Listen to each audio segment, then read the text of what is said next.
Are you wondering what happened to keto? What happened to the keto trend, all the keto YouTubers, all the keto accounts, the keto weight loss craze? Was it just a trend? Are people still doing it? Why has it lost its popularity? Today, let's talk about the rise and probably the fall of the keto diet.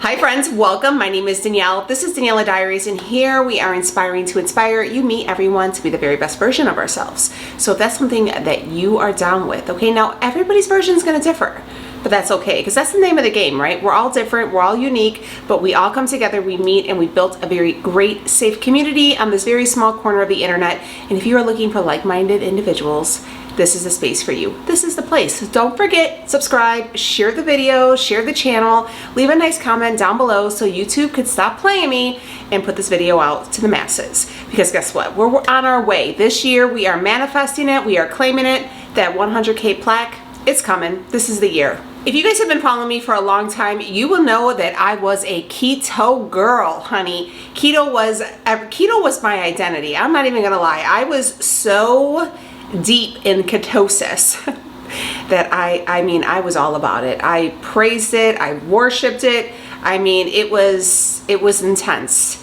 It was a very dark time in my dieting history, but nonetheless, it was a thing, right? So I'm sure you've heard of it because it was huge. It kind of like happened overnight and it like took the world by storm. I actually fell upon keto, gosh, I don't know, maybe 8 years ago. I actually found it through Michelle Rock. Michelle Rock was like my very first keto YouTuber. I loved watching all of her stuff, and I kind of went in with her and was guided by her and kind of just took it and ran off running. That's kind of where I got like kind of my following on social media, was due to me being a keto YouTuber, right? And what happened? Well, much like everybody else that you have seen, all the keto YouTube channels, the keto social media pages, I kind of decided, hey, this is not it for me.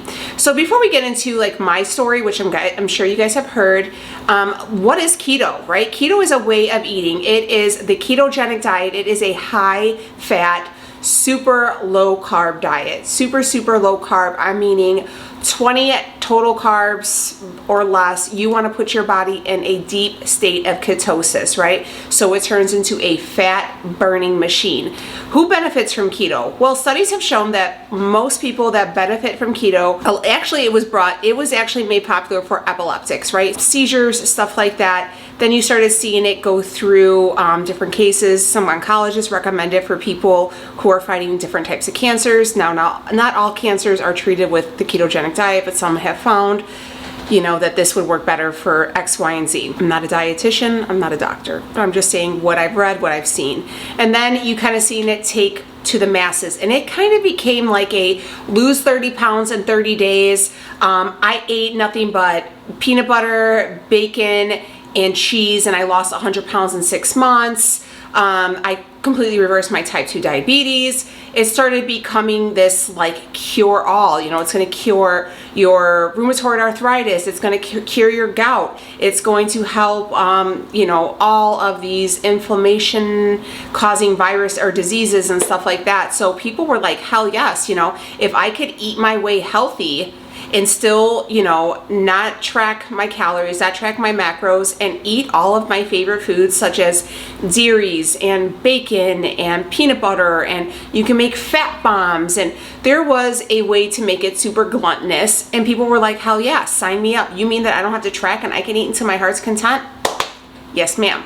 So that's kind of how it became a thing, right? And then you've seen TikTok kind of pull it in, and that girl was like, is it bussin' Janelle? You guys remember her? Is that bussin'? And she was eating like the green pepper sandwiches and stuff, and everything was like keto with her. It was crazy. And then all the big marketing schemes started coming out where you seen Slim Fast making its own fat bombs. Atkins went super popular again.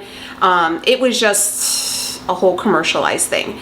And then I feel like it was really big, and then it wasn't. For my own story, why did I stop keto? I had developed a very unhealthy relationship, not only with myself, but with food, carbs in general. And I had stopped seeing the benefits. I did lose some weight with it, not much, maybe like 20 pounds or so. My husband did see a great benefit from it. He was able to lower his A1C from a 7 to a 5. He did really, really well with it. And eventually it just stopped working.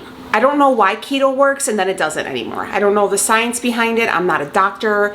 I don't do all the studies, but it is a known fact. Keto will work until it doesn't. And then once it stops working, I just feel like all we're doing is like kind of like chasing our tail, trying to go back to basics, trying to figure out what we did initially to make it work, because right now it doesn't. I don't know. And there's going to be all of these like internet sleuths that'll be on the Reddit pages or your Facebook keto accounts, and they're like, you know, everybody has a way to fix it, right? And they would be like, Danielle, you need a carb up. No, you need to increase your fat. Oh, you know what, and there was always these things like, oh, you're hungry, more fat, to where literally I couldn't trust a fart. I mean, let's be real, because you're just eating all this fat and your stomach is just angry, right?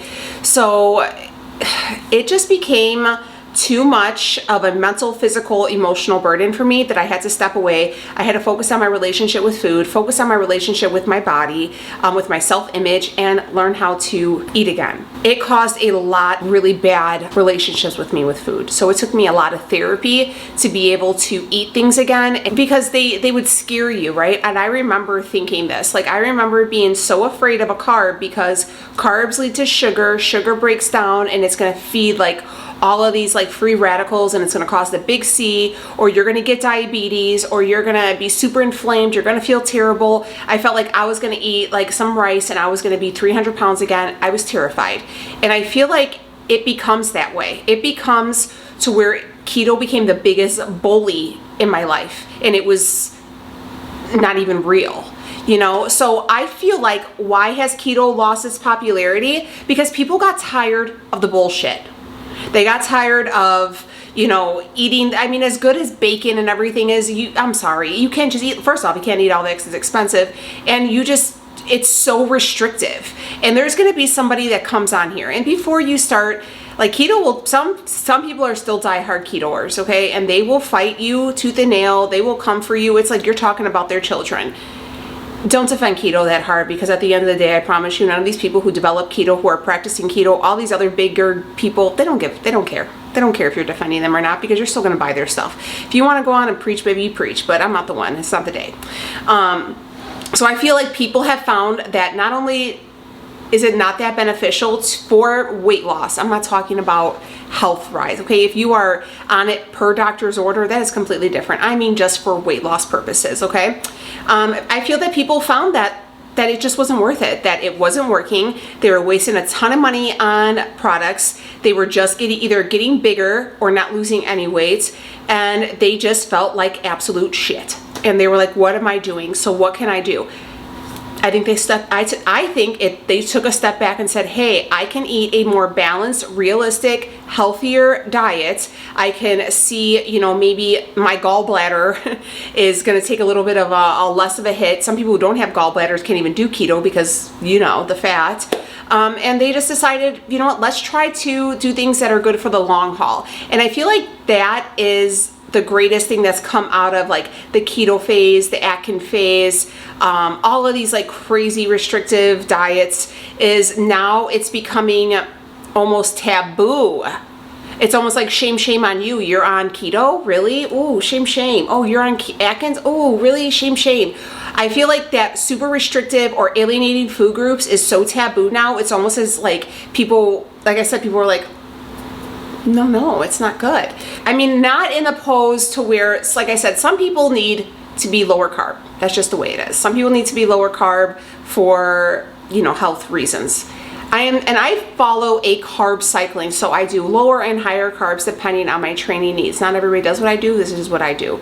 But when I'm talking to you and I was getting a grand total of 20 total carbs a day, do you know what my 20 total carbs came from? I'm going to tell you, vegetables. It was pure water. The micronutrients that my body needed, I was not getting. So therefore, I wasn't losing any weight. I wasn't looking my best. My skin wasn't doing the best. My hair was dull. My bathroom issues were all over the place, my stomach issues all over the place. I just wasn't feeling my best. I was tired, I was kind of hungry, I felt sick to my stomach when I was like, I still to this day, there's certain things that I cannot eat because I'm like, oh God, it just makes my stomach turn. My kids now, it's like the family joke where they're like, hey mom, remember when you wanted an apple was nature's candy? And I would tell them, don't eat an apple, have a string cheese. Apples are nature's candy. So like here I am is pushing these bad habits on my kids. So that's a story for another day. Would I recommend keto? No, absolutely not. I would not absolutely not recommend keto. I honestly wouldn't recommend any restrictive way of eating right now. That goes along with Atkins as well. Not saying that it isn't beneficial, not saying it doesn't work for some people. And if you are just trying to figure out what you want to do for weight loss, tell everybody, start out with portion control. Portion control, because guess what? I don't care if you're eating 0 carbs, and if you're eating a pound of bacon a day, there's a reason why you ain't losing any weight. I'm sorry. Let's be real. We're gonna say it what it is. Your fats are so damn high. You're not losing any weight. Your body's probably sluggish. It just doesn't work. I mean, I don't know why it works temporary, but in the long run, you're not gonna see the results. And the only thing I feel like that came out of keto for me was a horrible relationship with carbs, where I was terrified of them. I felt I would be sick after I ate them initially when I got off of keto.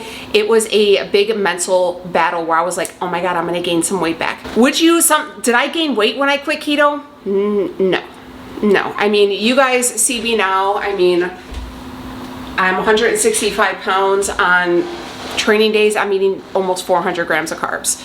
So carbs aren't the devil, okay? It's the type of carbs you're eating. If you're like, hey, should I have some, Thai jasmine rice, or should I have a donut? I mean, obviously you're gonna wanna pick the rice, right? It's about what you're eating, how much you're eating, when you're eating it, okay? Unfortunately, I feel like in this world, everybody wants it fast. They want everything fast and easy. If it's fast and easy, they want it. They don't want to put the time, they don't want to put the effort, and they don't want to say no. Sometimes in this world, you're going to have to say, no, I can't have that, or no, that's not for me. You're going to have to decline and push away. I know it's not easy, but that's where self-control and being an adult and picking which battle you want, like which is your hard. Is it hard being overweight and unhappy and miserable? Yeah, it's really hard. Is it hard saying, you know what? No, that cake looks delicious and I love cake, but I can't have it. No, thank you. And people are like, well, there's always going to be someone be like, well, how is that balanced? How is that balanced? If you're saying no to a piece of cake, how are you enjoying life? Why does your enjoyment come from a piece of cake? That's an issue that you have with food. If food for you is a prize or a form of either punishment or self-love or self-care, there's a lot more internal battles, and that's even more of a reason for you to stay away from restrictive dieting, because all you're doing is adding more fuel to that fire. If you are struggling with your relationship with food and you're using food as either punishment or a tool or a reward, there's other issues at hand. Food is, yes, you should enjoy your meals. I enjoy my meals, but you don't have to sit there and eat everything in sight. You have to know when enough's enough and to walk away. This is where portion control comes in. This is why I feel like a lot of people stop seeing the benefit of keto, because they just kept eating. They kept eating the fat bombs and the bacon bombs and the cheesy broccolis and the cheesy tortillas with the hot. It was just fat on top of fat on top of fat, sprinkled in with some protein. Now, of course, there's going to be people who said, well, if you should look at YouTuber Dr. So-and-so and he does well. Look, unless you are in the kitchen with them every day on what they're eating, unless you are going to events with them and you can guarantee that they're not eating a tortilla at taco night, which I have on good authority that a lot of these people do eat carbohydrates because they've been seen doing it, you don't know. At the end of the day, a lot of these people who still push restrictive dieting and these certain specific diets, it's a moneymaker. Are you buying their supplements? Are you following their companies? Are you, using all their stuff? Of course, they're going to push it. But if you're just watching the average YouTuber or the average person who's really trying to lose weight, I can guarantee you're going to see a lot of them, or not, if not a majority of them, or a good chunk of them, have stepped away and went to calorie counting, balanced eating, something like that, because it just wasn't working. I'm sorry that if it hurts your feelings, but that's just the way it is. So if I was to meet somebody and say, hey, should you do keto? I said that, no. I would love to hear what your thoughts are. Why do you think the keto phase has died down? Do you think the marketing is pushed off to something like along the lines of the Ozempic trend?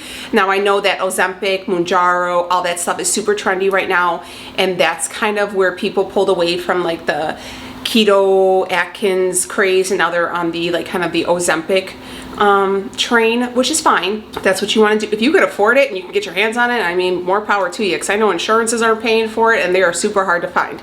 But do you think that's the reason why it's lost its popularity? Because people have found something that, and don't bite my head off, that is going to give them quicker, easier results than traditional calorie counting, traditional ways of eating. Now, I know people are going to be like, that Mounjaro is not easier. I mean, look, I'm not gonna, you know, I don't want to hurt people's feelings, but in all honesty, I'm gonna tell you what. I was laying in bed the other night with my husband, and I work my ass off, and I still work my ass off 5 days a week, and I still have all my meals. I still pay for my trainer every month, who's an absolute angel and a godsend, because she saved my life and helped me become the best version of me. But sometimes I'll lay in bed and be like, damn, what if I was just able to get the Mounjaro and I didn't have to do all of this? And he said, well, but you earned this. You built this. You built you. Nobody could take it away from you. If tomorrow the pharmacy runs out of Mounjaro, where are a lot of these people going to be? But tomorrow you'll still have the fact that you know how to eat, you know how to move your body, you've healed your relationship with food, you can, you know, go off and continue these healthy habits for the rest of my life. I'm 40. At this point, at 40, like, I want to look good naked. I want to look good for my mans. I want to look good for myself. But I also, like, I want to live like a long life. Like, I want to get like really old, like 80s, 90s, okay? Maybe even 100 if I can. But I want to be one of those, I want to get that old, but still be able to be completely independent. My next door neighbor is 84 years old. She lost her husband 15 years ago. She still lives alone. She's the coolest lady I've ever met in my entire life. Like, when I grow up, I want to be just like Judy. Judy, you're a real one, girl. I think the world of you. But she is completely independent, completely healthy, goes for her daily walks, kept it. And I'm like, Judy, what did you do? She's like, I watched my eating. I worked out every day. I go for my walks every afternoon. I go swimming. Like, she keeps herself physically going. That's the name of the game. It's longevity, okay? Yeah, if you got to lose 20 pounds for a vacation next month, you could probably do it. But you're going to be, when you come back from vacation, you're going to be up, you know, within a month, you'll probably be up 30. It's just the way it is.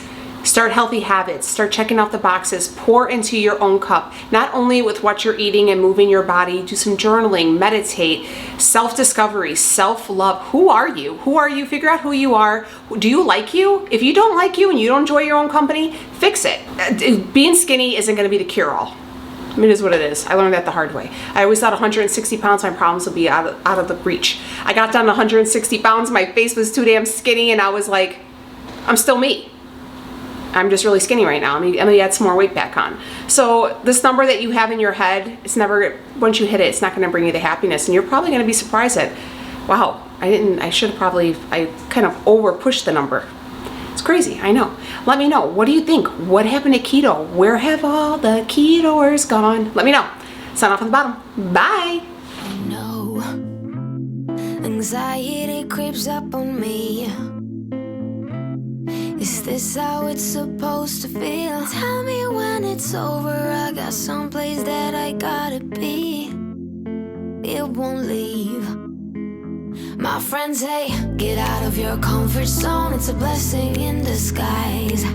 Get out of what you call home. Your name is written in the sky. It might feel just